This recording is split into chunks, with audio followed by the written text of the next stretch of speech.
We're here, ladies. We are here, and I am a happy panda. High-tech meta madness. Oh boy, it is gonna be awesome. So, we are in here in the group stage. And the group stage is a little bit of a preamble for Meta Madness. It's not the full tournament just yet, but it's a little bit of a test run. We have a group stage with all 6 teams because we are determining seeding here. And in this group stage, what actually happens, we play best of 3 series. But of course, the main event, the actual Meta Madness bracket that is going to happen tomorrow and the day after over the weekend, will only consist of best of 5 series. And if you have no idea what you're looking at right now, you're like, what is this? What is Baldy talking about today? What is this, Rand? Meta Madness is a tournament concept that I actually introduced years ago in Heroes of the Storm. And back then, the idea was that heroes that are banned in one match, in a map, are completely banned for the entire series. That forces the players to just think out of the box a little bit, and it's usually a lot of fun. This time we made it even more tricky, because what we did is, I just said, listen guys, bans only count for the map, as usual, but every hero can only be played once. So you kind of ban a hero by playing it, and it's going to make this super exciting. And to spice things up even more, there are globally banned heroes. So for the group stage, we have a few less than for tomorrow. For the group stage, we have 6 heroes that cannot be played at all. And those 6 heroes are Deathwing, Ana, Zul, Abatha, Johanna, and Liming. Voted for by the community, and it's going to be pretty hype. So, as you look at the draft, every single hero that you see played now can only be played one time. If you see a hero played on map number 1, the hero cannot be played again on map number 2. I leave some additional information in the YouTube video if you watch it here on YouTube. It's a fantastic tournament. You guys are going to have a lot of fun with this. There will be new meta that shapes up. The teams have been scrimming thanks to High-Tech, our partner. We have the prize pool of 2,000 euros, which is fucking insane. And it's going to be a brilliant tournament. So ETC played by Lauber in the first game right away, the first pick here for them. And yeah, it's going to be good. Infernal Shrines. And what do you usually see on Infernal Shrines? You could see a Zul. Well, don't have to ban Zul. You know why? Because he's already banned globally. Bam, out of the question. Johanna misses, hey, I got the wave clear, boys. Nope, also banned out. And instead, we're getting Malfurion and we get Tacita on the side of Team Xrayy. The teams also, by the way, drafted by captains. So the in-house teams that we had just recently, the same captains with one exception. Zelia couldn't make it this weekend, so Xrayy was actually stepping in. Drafted new teams. It's not the same teams. You might see Team Lauber, you might see Team Hazu, but just from the start, these are different teams. These are not the same teams. So they drafted new teams from every player that was interested in actually playing here. Again, a lot of information, but believe me, once you're heading in the first 1-2 games, you'll grasp the concept very, very quickly, and it's a lot of fun. It's harder to explain and actually just experience it, but you'll see as we go through all of this. And today we're finding out which of the teams are actually better. That's why we're doing this group stage right now. We have 2 groups with 3 teams each, because we're trying to find out which teams are currently kind of the favorites, so that when we're heading into the double elimination bracket that starts tomorrow, we can do a proper seeding, because 2 of these teams will start in the losers bracket. Zeratul gets played and Greymane gets played too. This first map that you see is going to be the most normal map that you will have in this entire series. Today has only best of 3s, but you will already see that towards game number 2, game number 3, there are already a couple of choices then that are a little bit more unorthodox, and you can imagine how this is going to change once we're actually looking at a best of 5 series, for example. So it's going to be spicy. The bans on Lucio and on Jimmy. Now again, if you watch the old Meta Madness, please keep in mind the heroes that you see banned here can actually be played or banned in the next map. It's only the heroes that get picked and the globally banned heroes that are not available. You'll get the hang quickly. Okay, so with this we have Leoric, we got Muradin, and yeah, the last 2 picks for Team Lauber. So let's see what we're gonna get from the boys here. Daddy is ready for a little bit of loving action here on the side of the 2 players. We still need supports. We haven't really seen a support yet for the team in red. So what are we gonna have with this? Let's have a little bit of a look at that. Over here, Kerrigan and Stukov. Oh, the CC train is hammering hard, ladies. Yeah, it's gonna get wild. And as we're heading into Infernal Shrines, let's see what the next step here is. We still need a bit of range damage. I mean, Tacita, of course, has seen big changes. He's not that shield support that he previously had, so this is not a double support setup. He's pretty much so on the damage side now. But what can they actually do with him And who is going to assist him here on the damage output? It's Mephisto! Team Xrayy with the final pick here. Infernal Shrines, ladies and gentlemen. Meta Madness. Powered by High Tech. We're going to go straight in and check it out. Here we go. Game number 1 of the best of 3 series between Team Xrayy and Team Lauber. Game number 1, ladies and gentlemen, off we go. On the left side, Team Xrayy in this best of 3 series here at Meta Madness. We got Xrayy himself on Mirrodin, the Wilq on Malfurion, Dequaza on Leoric. We're currently looking towards Gian Mephisto Tobos on Tassadar. And on the right side of the map, Death Knight playing Stukov for Team Lauber. We have Svamgrotta on Greymane, Rutz on Carrigan, Tai on Zeratul, and Lauber on ETC. Alright, off we go. Kinda happy with that. This is still the most normal one that you will actually see with all of this, but yeah, it should be pretty interesting on how this is gonna pan out. Also, one of the interesting things, let's be honest, is the question whether Lauber can finally win a map with the team in one of these draft formats that we have now. The last time they went 0-8. Now they have a chance to redeem themselves a little bit in this group stage. Well, I guess at the end of the day, it's also a question of if they can get a map during the bracket, but with best of 5 series all around, I think that's pretty easy possible. So that shouldn't really be a big problem. But as it stands, we have for Mirrodin on level 1, now also the dwarf block. We already have a little bit of action here over the first shrine in the middle. Shrine obviously not active, but over the shrine position. Also, Stukov going into the Spine Launcher. Now, keep in mind, by the way, that we actually had quite a few patch changes just recently. So, Tracer, for example, was reworked. We have Cassia reworked as well. So, there's quite a few things that were changed by Blizzard, and that's something that we definitely have to kind of keep tabs on a little bit. So we're going to talk about things as they become important and also check out a few of those builds. There's a lot that's going to be incredibly spicy with Meta Madness just in general here right now. And we will highlight those things, especially since we expect a lot of those heroes to be played. But damn, we're starting things up with a bit of a bang, as that CC train that I was highlighting already a bit earlier immediately comes in and takes down Mirrodin. Yep, Mirrodin eliminated, and that is that.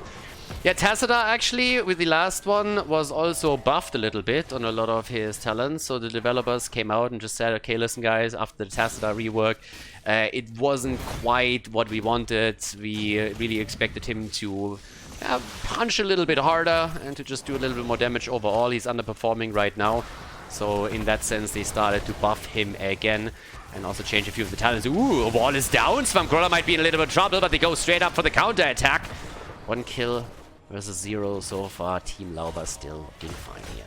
In terms of the talents on Tassadar, we're seeing the static charge on level 1 and the plasma shield on level 4. With the remaining heroes, there's no big surprises. Still a Furious Spark on the level 1 talent for Mephisto. We see the static barrier now as well. Gia currently playing the hero. Makke's team, of course, is also present in this tournament. He drafted one as well, and he is another one of those that we could see with Mephisto a little bit. But yeah, the attack is already in. First shrine is soon gonna be active on the map, and that means that it's time for the camps to be taken so that they can use those too. And let's have a little bit of a look. I talked about Tassadar, by the way, and the buffs on him. It's not only the damage output, by the way, or cooldowns that were reduced, but generally speaking, the hero was just made better. That also increases his health generation, his health in general, and a lot of utility. The slow amount from the Shockwave, for example, has been increased as well, slightly by 25 to 30%, and so on and so forth. So Blizzard has actually done quite a bit, and I guess that will also result in Tassadar being played a little bit more over this weekend. But Kerrigan, we see the combo here. That didn't go too well for them. 19 against 14 stacks on the other hand. And off we go. There could be a slide maybe. No, not quite. Greymane still poking from the outside of the shrine just a little bit. Quest talents are of course up for a lot of these heroes right now. 11 stacks for Zeratul, also for ETC. But here comes the kill as Mirrodin dies again. The dwarf with the beard here, eliminated for the second time, and level 7 talents now in the hands of Team Lauber make the red team incredibly dangerous, and Mephisto is experiencing that firsthand as he gets taken out, but 39, and Leo sacrifices himself to at least lock the Punisher in. That would have, of course, been an absolute drama if not only the red team gets 3 kills out of this, but also are able to pick up the Punisher. That isn't quite the case. They still easily baited over the wall, and they have a chance to make the plays over here. So this is going to be good. Burned it down real quickly. Frozen Punisher also nearly eliminated. Not a lot of damage done, a little bit towards the wall. But at least it stops the momentum. Oh, and Kerrigan gets lasered. Yeah, we are used to this picture. If you ever played StarCraft 2, then you know that Protoss are crazily imba and Zerg are consistently underpowered. I can hear the balance winding already. But yeah. So Kerrigan gets taken out by Tassadar. What else is new? But Leo is also falling at the top as Greymane and Zeratul make their move over there. Down here, on the other hand, it's all about the camp. Another wall being placed down. They're trying to make the play for Malfurion. Damage on foot comes in. Greymane and the follow-up. The kill is here, and they have it. The early damage report so far. Mephisto, 11,000. Tassadar is on 10k. Zeratul is matching that. So does Greymane. So the damage dealers on both sides are actually doing a fairly decent job with that. And 0 deaths on Tassadar. But outside of him, everybody died at least once for Team Xrayy, so that's a bit problematic. With level 10 abilities now being so close for Team Lauber, this could really hurt them. I mean, we'll see if they can do a little bit more with all of this, and with a little bit more, I mean, if they can actually, for example, break down a wall, maybe put some pressure onto a fort, take a fountain down, you name it. I mean, any of those things would already having them pretty heavily. Okay. So, there we go. Mephisto. Mephisto eliminated. 7-1 the kill count. The level 10 ability is in.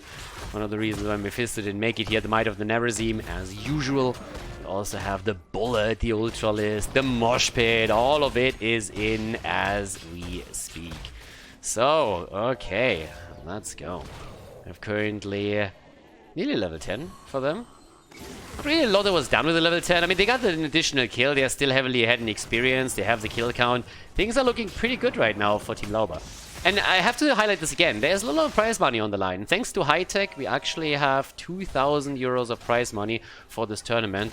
And that also resulted in all of the players here actually scrimming for this. So they scrimmed with Meta Madness rules. They scrimmed with global bans. And they just said, okay, guys, let's see what we can actually do with all of this.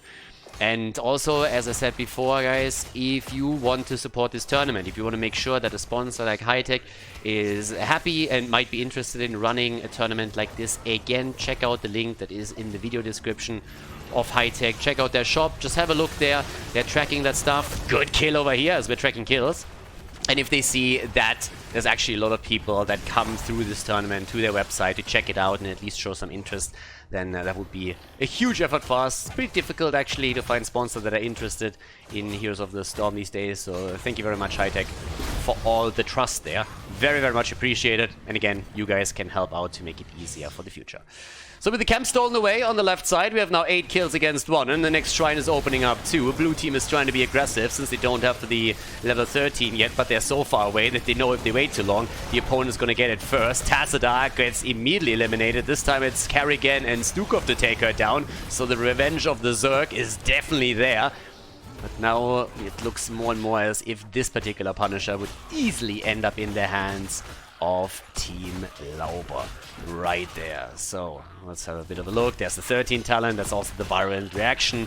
That in and of itself is a bit crazy. And Ty is making his way up towards the top and checks that out. 13 is in. That gives us the Chrysalis.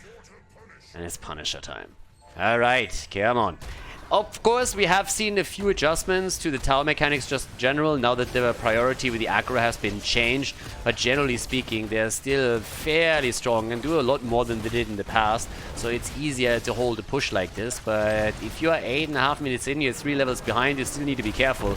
Because this is not an easy push to defeat by any means. Xrayy in the main tank position here is eating a ton of damage. Needs to be very careful that it doesn't move too far out here. The fort is taken down. He, on Muradin, has 10 stacks. Top side, Zeratul is currently zoning the Quasar out. Spray time! Not on my watch, baby. But over here, they're wrapping around to try and take a kill against Muradin, which in this case, they actually do not get. Okay, so at this point, what do we get? A little bit of fountain action. Yeah, they're trying to take the fountain down here. The good old play where you take the opponent's camp, you try and provide vision over the wall, and the Khaldor camp attacks it directly. Small wall is taken down in addition to that. And the play for the fountain. And that's actually a fairly important spot. If you take that down, then you make sure that your opponent doesn't really have a fallback option over here. We're down to the bottom of the map now. Kerrigan soloing this one and starting this up. Gets the camp. I mean, there's no real risk here for her. But 10 kills against 1 is like, damn. Lauber basically learned, you know, from the last tournament. He came into this one and said, like, yeah, not again. This isn't happening to me again. This is not happening. We're definitely going to come in and play this a little bit different right now. And so far, it's actually working out quite nicely for them. At least they're far ahead. Casa Curse kicks in a second later, you know, and all of a sudden they lose 5 heroes, and Xrayy and his team equalize the position on the map and turns it around. Nah, just kidding. So far it hasn't happened yet, but I wouldn't put it past them. And now we have the healing starting on level 13. They're 3 levels behind right now. They only got a single kill. That combo that they're playing here with the Tassadar Mephisto setup does not work for them at all. Leo is trying to defend the bottom of the map against the camp. Only 1-4, to be fair, has been taken out. So it's not really a structural problem so much as losing too many heroes and therefore falling behind in this. That's the issue that they're dealing with right now. But okay, let's have a little bit of a look at that. Top side is currently getting pushed by 2. ETC is still holding those flanks. Zeratul with a little bit of extra damage against Quasar at the bottom of the map. Yeah, and talking about damage, let's have a look at it. 24,000 for Zeratul. Ty jumping in and jumping out the entire time here. Oh, nice! Fantastic grab here by Death Knight as he uses the Violent Reaction. Shoves Muradin out of the fight immediately. And off we go. There's the top shrine already activated or about to. Still Ty trying to do a bit more damage at the bottom. Padding his stacks if you so want. Needs to be careful as the towers are starting to hit him now too. Should still be fairly fine. I don't know why Quasar is actually going in for this. Buying himself some time for the rest of the team to move in. And Ty actually took the bait. Baited! Tries to make his way out, but I got news for you. It's not going to happen. Ty is down. Report incoming. And the rest of the team is heading towards the shrine as Ty is eliminated for 40 seconds. So, yeah. That's a little bit unfortunate on the timing side. And this doesn't help either. ETC slides away. Entomb is ready. They could go for Entomb if he has a Wraith Walk. But it doesn't seem like they can close that gap quickly enough. Kerrigan has already done a lot of work on that shrine. So, yeah. 18 stacks. We still have the fountain here too. Ty is back in 16 seconds, so then we have him back in play. But let's see what they actually can do with this. AKA, can they claim this one? Can they actually move in and take this one down? That's a big question. If they can get an objective for themselves, it would be great.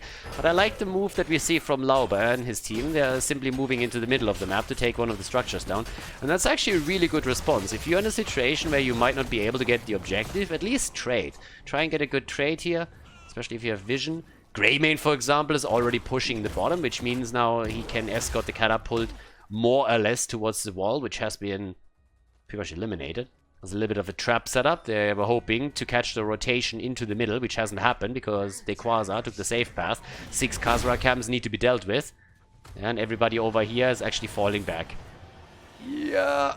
Oh, if they can interrupt him, he's dead. That was actually a fairly good move from Team Lauber. I really like that they were trying to trap people top after Leo moved into the middle.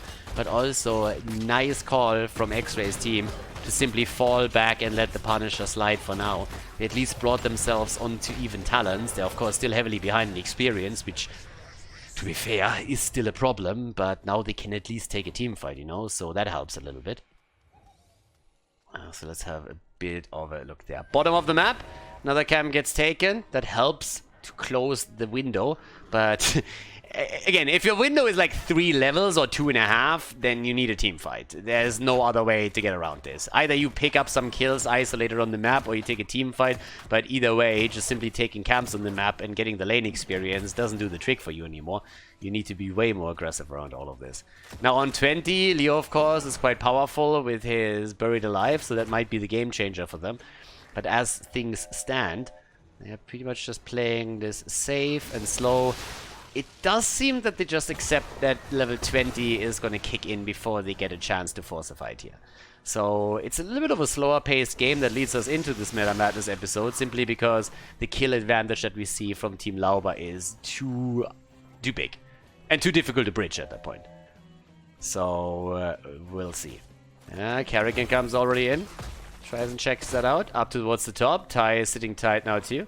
11 against 2 kills, as we said. But with the level 20 advantage, they're playing this again slow. Next Punisher is going to be coming from the middle. Shrine is going to activate over there. Which kind of means that, I mean, again, the wall and everything is still up. It's going to be a Mortar Punisher too. But it will be interesting to see if they can get more than the keep. Because in my height, there is no doubt that they're going to get the Punisher, right? They should at least be able to do that. Unless someone ints completely, which, to be fair, is always a possibility. But unless someone's inting, that Punisher should be an easy grab for Team Lauber, since they will have a talent advantage. And if you are not smoking too much glue, then you're not going to take a battle against an opponent that has a Storm talent advantage over you. That's pretty much just you trying to commit Sudoku. And I don't really believe that's something we're going to see from Team Lauber. So we'll actually check that out. But, well, with that, we have currently Svamgrota as they take the camps, moving up towards the top, trying to get the Shaman camp, I suppose. At the bottom of the map, they're still checking all of this out. Let's have a little bit of a look over here. Lauber, yeah, I mean, again, they're just like trying to catch someone. This is the moment where Team Xrayy just has to stay in a safe position, can't really do too much, needs to stay, take the hit, take the beating, and wait for a chance to land a punch themselves. This is pretty much what's happening here. That's actually exactly what they're doing. Tassadar, though, is down, overstepped a little bit, but the counter kill, and that's a really important one. That's also an advantage and experience that they now get. If you get that underdog bonus, that's great, but only, of course, if you can evenly trade, and that's not happening. Muradin is down, and Malfurion gets wrecked as well. The Ragdoll's flying over here, too. Birdman is starting to fly a little bit. And now that the wall is opened up and the fort already, or the keep has taken damage, the top lane is also taking more of a beating. But yeah, there's that. Another camp taken. They can actually do a lot here. If they're double camp pushing, this is like, boy. Quasar, yep, there's the lockdown, violent reaction, and the kill. And they still keep that Shaman in play. Kerrigan, the only one trying to get the stacks together on the Shrine, but that's a full-on onslaught that we're watching now from Team Xrayy. They're doing incredibly well over here. And trying to take that out. So, off we go. See if they can actually drop the keep, and they do. One in the middle is low. Must be a bit frustrating for Team Xrayy. They were trying to be as patient as possible. But now they have to deal with the keep elimination at the top and with the Punisher moving through the middle. So that doesn't make this any easier for them. Let's have a quick look also. Oh, by the way, on level 20, the Twilight Archon over here. There's the kill against Muradin, and oh boy, Zeratul gets at least taken down. They're trying to go for the Quasar next. Is Buried Alive definitely helped here. There's the dance party though, and another kill. Leo and Mephisto are both down. Wilq is dodging as much as he can. His Malfurion still in play. They get the counter kill against Kerrigan. That might just have saved the core, but it is still going to be a tight battle. The new core mechanics are coming in. Tassadar is down, and now the Wilq is the last bird standing. And it doesn't look good anymore. Not with 3 heroes still attacking, and the Punisher. They go for Wilq, they lock him down, they take him apart, and that is game number 1. The lead for Team Lauber in this first match of the best of 3 series here at Meta Madness. GG, well played.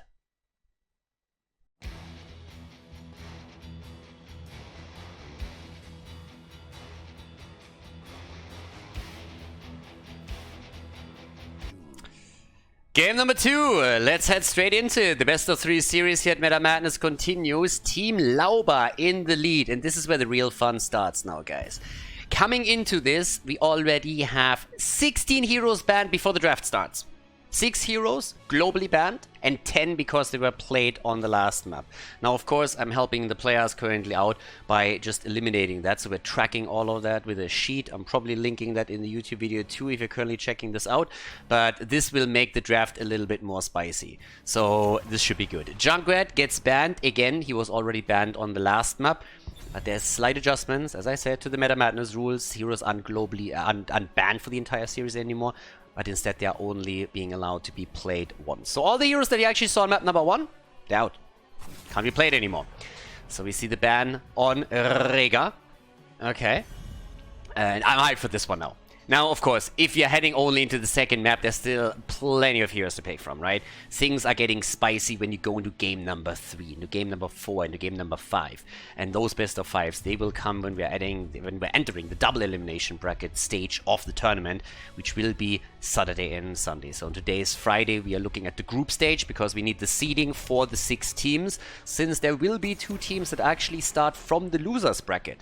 So there is actually a huge advantage to be had if you perform decent in those groups, since you can start in the winner bracket. You have a better shot to reaching the grand final through the winner bracket. That means less matches played by you, a bit more of a relaxed schedule. And here comes the ban on Mephisto this time. Okay. Not Mephisto, the other guy, Medivh. Starts with the name as well, but yeah. Okay, so there's the Tyrael ban. And now things are gonna become spicy. So, we have quite a few banned out at this point. Garrosh as the tank. Yeah, again, Johanna is now out, ETC is out, Muradin is out. We have the ban on Tyrael, so that's already starting to limit the points a little bit. I would expect that for game number 2, we're still getting a fairly normal draft. I mean, heroes that you usually see as well. But once that you're heading into the 3rd game, things are quickly going to become interesting here, to say the least. So that's what's happening. But you kind of have to calculate a little bit. And again, I'm helping the teams of actually tracking everything that's going on by noting which heroes have been played in game 1, game 2, game 3, and so on and so forth, and also which heroes are still available. Now we have Zarya and Jaina being set up. Yeah, there's a lot to keep track on. Again, this is a solo production, guys. Casting, observing, organizing, adminning, and all of that stuff, all done by yours truly. So there's a lot to go through here. Jaina and Zarya, the first 2 picks for Team Lauber, as they're currently on their little victory spree here. So that's nice. And off we go. Tobors picks Reyna, and the wheel queue on Karazim. As much as I like his hairstyle, I didn't really expect that hero to be taken. Now, of course, sometimes you immediately when you see a Karazim, you're thinking like, hey, with Abathur, that would actually be awesome. Can chase him down a little bit more, increases the attack speed, you get more value out of the passive. So much to do here. But Abathur has been globally banned. He's one of the 6 heroes that are banned for the entire tournament, not only the group stage. And again, the number of heroes might increase towards tomorrow. Those are bound to sub-goals. But currently, the 6 banned heroes, as I said, Deathwing, Ana, Zul Abathur, Johanna, and Li Ming. Those 6 you will not see in the entirety of the high-tech Meta Madness. Most likely be joined by at least 1 or 2 others. And off we go. The bans, Maiev gets banned out, and Anduin. Banning out the Crybaby over here. We still have enough supports there. I mean, again, on the last map, what did we actually see in terms of support? Now, first of all, of course, we had Malfurion, which was already huge, and then we had Stukov. But with all of the supports that have now already been taken away, there's still plenty around. And they're not even speccing into one early. They go instead into their tank and their offlaner. So Malthael and Mal'Ganis is what we're going to get from them. Double Dreadlord for Team Lauber. Yeah, they got Jaina as well. Yeah, and on the support side, I can only just wait like for the last game or something when you all of a sudden see Lily running around. I assume that might happen before we head into the last game. That's where you're forced to pick right wing. Chen and Kelthas, alright. Ashalanore. Salami. Okay. Let's go. Tai, what is he gonna take? Are we going to see him, for example, on the new Tracer? Is that going to be a thing that kicks in at any point in this tournament? That's another question. Ah, well, actually, we can't. We need a support. kind of forgot about it. They're not going to run Zarya as solo support. That's not a thing. So he's going to switch this off. And we have the Fruit Fly. Trashwing is in the house. Ladies and gentlemen, let's jump in. Game number 2 between Team Xrayy and Team Lauber. Game number 2, Team Xrayy against Team Lauber. Towers of Doom is the map, and on the left side, Dequaza on Chen, Xrayy on Karazim, the Will Q on Garrosh, we got Tobos on Reyna, and Gia on Kedas. And on the right side of the map, Team Lauber, the red team, in the lead currently in this series, with Lauber himself on Morganas, Death Knight on Brightwing, Swamp Grotta on Jaina, Ritsu on Zarya, and Tai is playing Malthael. Okay, let's get the show on the road. It should be a fun one. It should be kind of interesting. Let's be honest here. It should be a fun setup that we now get from them. But yeah. Guys. Well, here we go. Down at the bottom of the map, they're trying to go for a push with Zarya, as it seems. So they're already making the play right over here to push that out a little bit. Jaina, by the way, has also been changed just a little bit. Not really too much. The level 16 talent was actually touched.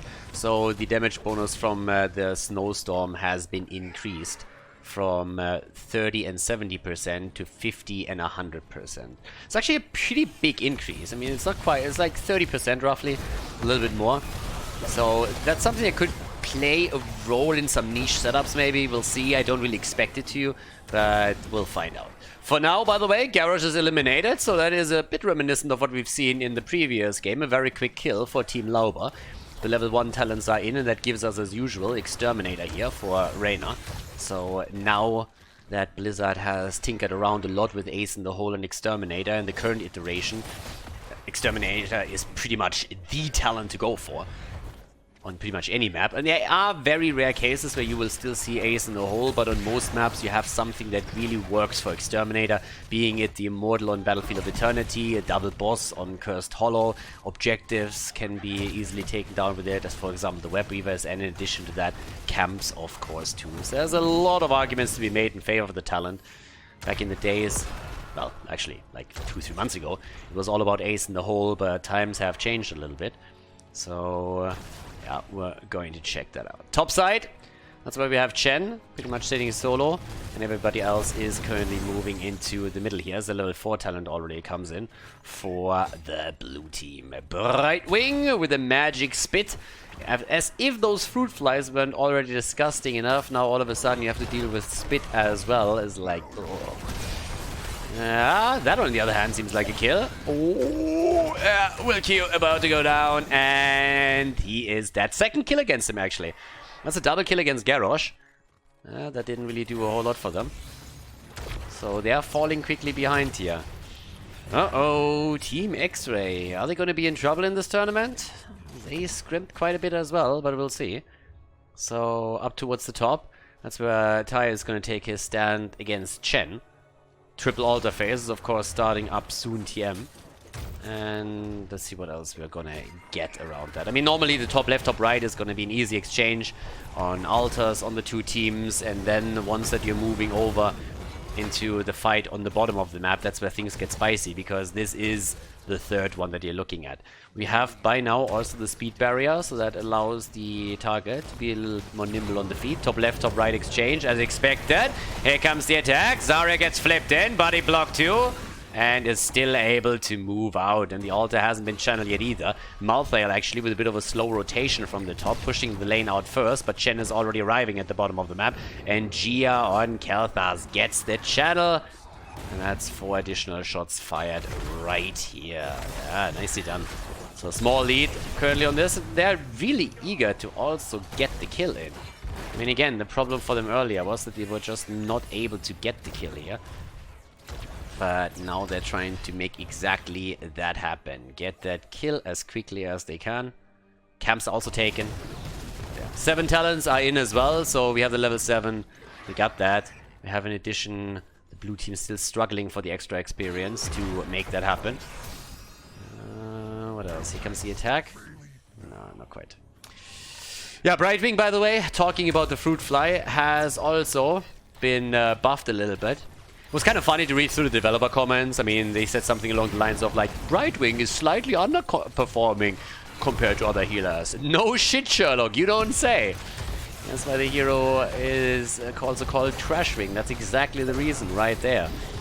And one of the talents, by the way, as much as I make fun of it, that was changed was actually Magic Spit. So there was a bit of cooldown reduction that kicked in. Generally speaking, actually, Blizzard did a lot with the Brightwing cooldowns in general. So Phase Shift, Hyper Shift, Magic Spit, and all that stuff got a bit of a cooldown treatment where the hero is now a little bit stronger. So we'll see how much that is actually going to, how much of a difference it's going to make over the course of a tournament. But it's definitely bringing Brightwing into a position where the hero is already being played here on map number 2 instead of the final one. So that's okay. 3 kills against 0 as Garrosh gets taken out again. Starting to become very quickly the punching bag of Team Lauber. That's 3 kills against him already. Team Xrayy just like flipping back and forth on their tank lineup here. I'm not quite sure if it works for them. Well, actually, at this point, I think we can fairly reasonably assume that right now it doesn't work for them. Also, at the top, there's even an interrupt, so they're getting a bit poked out as they're trying to go for the double channel. They will eventually get it. But talking about getting it, down at the bottom of the map, it seems like they are gonna get Gia. Khaldor is down and gets wrecked. Unfortunate. 4 kills against 0. Yeah, look at that. Team Lauber eating their cereals. Nicely done. Whatever they did this morning, it definitely worked better than when they played the in-house tournament. Then again, of course, it's not quite the same team. That's actually another thing. Oh, by the way, when they drafted those teams, just so you guys know why they didn't, for example, just draft the same teams again, is fairly easy. To avoid that from happening, one of the things that was, there was like a couple of rules. And one of the rules was you can't draft the same player again first that you did in the in-house tournament. Which pretty much already guaranteed that we're going to see totally different teams. And this is exactly what's happening here. So you will see a few people play together that oftentimes do that, but generally speaking, these teams are very different right now. Will Q over here, again under attack. Water Elemental comes out too, but the main goal of Team Lauber was to grab this camp, and it seems like they're going to be able to do that.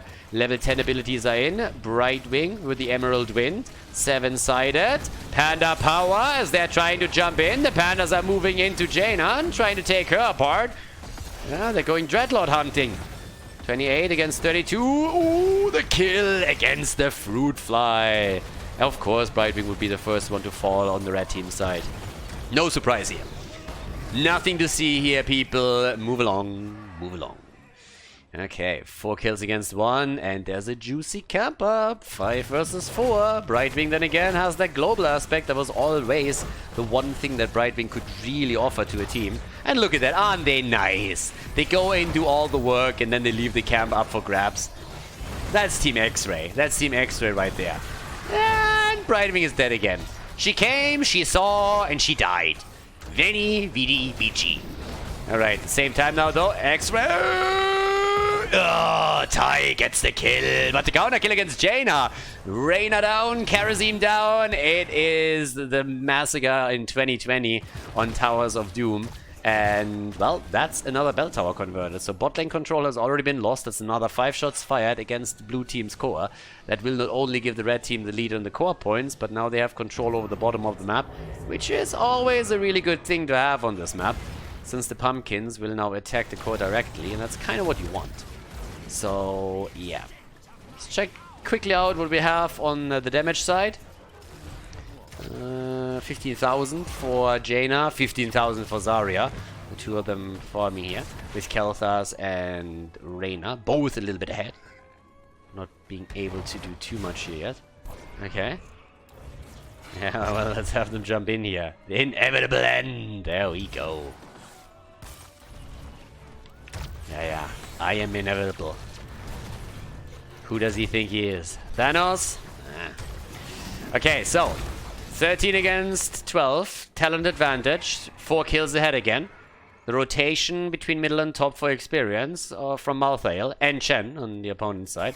It's all about really holding the bell tower at the bottom of the map. That's pretty much the name of the game right now. Hold the bell tower, make that play, take it easy, don't go too deep, and just like chill for now and hope for the next objective so you can actually force the fight there, get those pumpkins whenever they pop up, and put pressure onto Team Xrayy from the bot lane. And that's kind of what they're doing right now. As we're heading into this, altars are spawning, and there is the next one. Again, as I said, group stage, all the games that we have here to determine the seeding and determine who starts in the winner and who starts in the loser bracket for the main event is a best of 3, but we have best of 5s tomorrow. And as you can already tell, this is still fairly normal. I mean, we have a couple of wildcard picks in here. Nothing too insane though. But yeah, if we head into game number 3, for example, if now Xrayy and his boys are able to clutch this out with a 1-1, then a third map would already have us with 16 banned heroes just as we start the map up. Another 6 banned during the draft process would end up with 22 banned heroes as map 3 starts. So that would be pretty insane here. The kills, on the other hand, are coming in for Team Lauber, so they're definitely interested in this 2-0 victory here. And they're getting another one. They take Jimmy down. Yep. Jimmy is eliminated, so that was also quite nice. And I don't know, it doesn't really look too great at this point for Team Xrayy. They're definitely struggling here.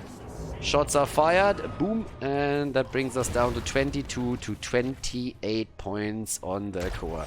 I don't really think that the pumpkins are making it in just yet, but, well, there's only 2 defenders. They might have a chance to get at least one of the shots connected. Turns out it doesn't quite happen. They were trying, though. But the defense is not able to retake the bell tower, and that's the bigger problem. Especially since there's another camp that was already taken from the red team on the way through the bot lane. Level 16 talents are now also ready, which in Brightwing's case give us actually the phase out on 16, plus also the numbing blast for Jaina. And no northern exposure in this one. If you can lock them down over here in particular, that would of course be great for them. Let's see if they can actually pull this off. The attack is in. Let's go. Come on. Here's the opportunity. There's the chance. Nah, not quite. Again, pumpkins are a little bit too strong. If you have Garrosh here, you need to be careful anyways, so he doesn't flip you in over here. If he gets a good flip, you get a 7-sided out, and then maybe even a taunt together with the death zone. It's pretty much a secured kill. So you gotta be very careful. Maybe Zarya with a shield can help out a bit. But, yeah. So there's the top lane attack. Yeah, Brightwing actually jumping up and helping out Ty, as he was starting to be in a bit of problems since Khaldor's rotated in to try and get the kill here. Even the Emerald Wind has been committed to. Hasn't gone for his ult yet though, he only has a single stack. Oh, it is fruit fly time! Time to say goodbye. Seriously? 30 HP? That's not how you do that. Get that fly swatter and take that thing down. Damn. That's not how you do that. Okay, so 9 kills against 3, 15 versus 17, and triple altar. 10 points off the opponent's core. Yeah, that would hurt, and they get them.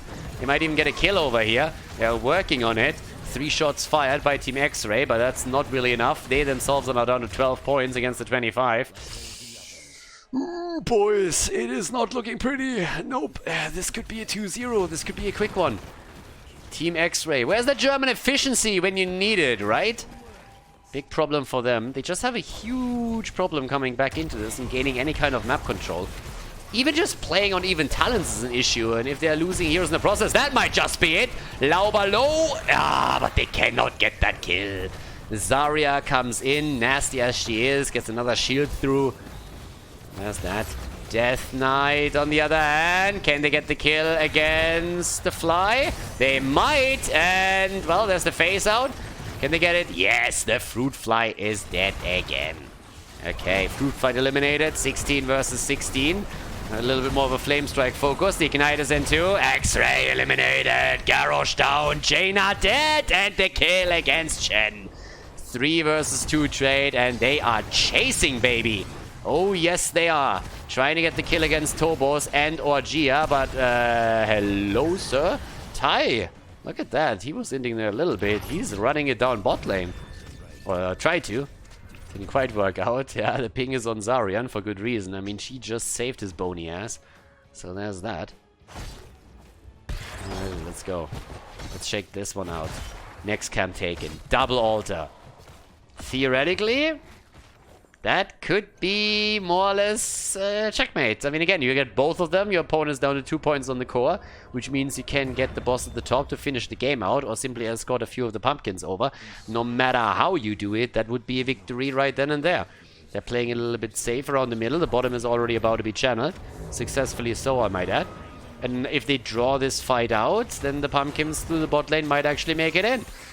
18 versus 17. There's the interrupt just in time. Nice. The ice block was good, but can they save Songoda? That's a bigger question. He's trying to get out.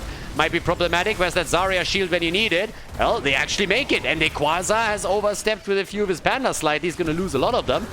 She is also nearly down, but the kill against Brightwing. The fruit fly dead again. Does what it does best. Dying. At this point, we have 4 kills against Brightwing. And last Right's attempt. Can they get the counter at least? No, it's Chen who dies next.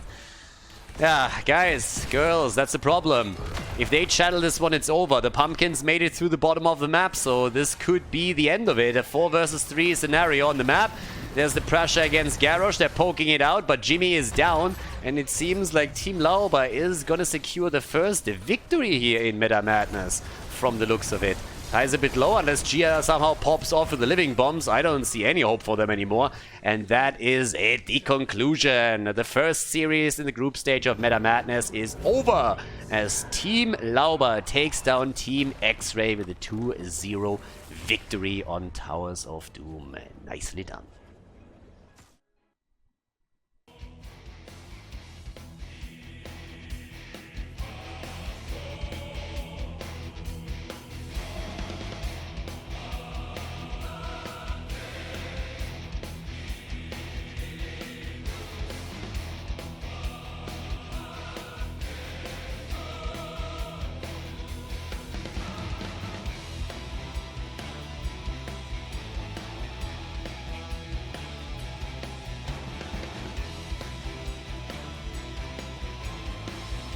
Thank you everybody for watching the video today. I hope that you enjoyed the show and the commentary. And keep in mind that the spoiler protection that is going to run for the rest of the video is made possible by all the support on patreon.com. So guys, if you want to support my work, if you want to help me start new projects and keep the spoiler protection in place, please consider heading over to patreon.com/Khaldor. There's also a link in the YouTube description, and check that out. Thanks in advance, and see you guys next time with more esports coverage here on Khaldor TV. Have a great day.